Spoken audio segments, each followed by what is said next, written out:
ఎవరిలో అయినా సరే అంగంలో సెక్షువల్గా కలుద్దాం అనుకున్నప్పుడు ముందుగా ఈ కార్పోరా క్యావర్నోజా అనేది 2 సిలిండర్లు ఉంటాయి పెన్నిస్లో ఎవరికైనా సరే మగవాళ్ళకి.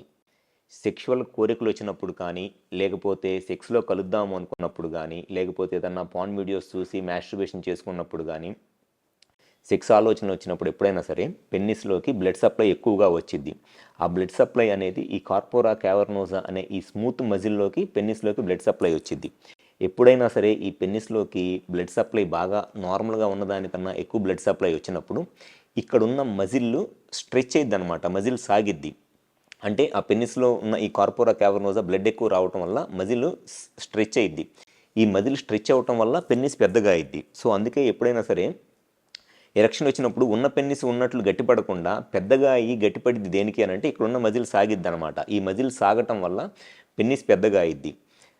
నెక్స్ట్ స్టేజ్లో ఏమైంది అని అంటే ఎప్పుడైనా సరే పెన్నిస్కి వచ్చిన బ్లడ్ సప్లై ఎరక్షన్ మెయింటైన్ అవ్వాలి అని అంటే దీంట్లో వచ్చిన బ్లడ్ సప్లై మళ్ళీ లీక్ అవ్వకుండా ఉండాలి. వచ్చిన బ్లడ్ సప్లై వచ్చినట్టు దీంట్లోనే ఉంటేనే పెన్నిస్ పెద్దగా అయ్యిద్ది, ఆ గట్టితనం అనేది మెయింటైన్ అయ్యిద్ది. సో ఆ గట్టితనం మెయింటైన్ అవటం కోసము ఈ మజిల్ స్ట్రెచ్ అయినప్పుడు ఈ వెయిన్స్ అనేవి ఉన్నాయి కదండి, బ్లూగా కలర్ ఉండేవి. ఈ వెయిన్స్ అనేది ఈ స్ట్రెచ్ అయిన మజిల్ ఈ వెయిన్స్ని కంప్రెస్ చేసేస్తుంది, నొక్కేస్తుంది అనమాట. ఈ వెయిన్స్ నుంచే పెన్నిస్లో వచ్చిన బ్లడ్